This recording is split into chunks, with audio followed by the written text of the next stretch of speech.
Praise the lord. దేవుని పేరిట ప్రతి ఒక్కరికి శుభాభివందనములు. ఈరోజు మన సందేశం ప్రేమ.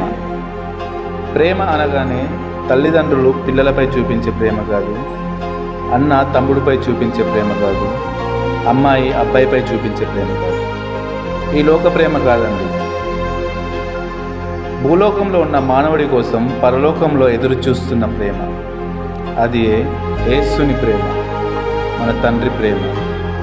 చూడండి ప్రియ దేవుని బిడ్డలారా, ఈరోజు దేవుడు మనతో ఇలా మాట్లాడుచున్నాడు. 1 కొరింథీయులు 13వ అధ్యాయము 4వ వచనం. ప్రేమ సహనము కలదు, దయ కలదు, అసూయ కానీ, డంబము కానీ, గర్వము కానీ ప్రేమకు లేవు.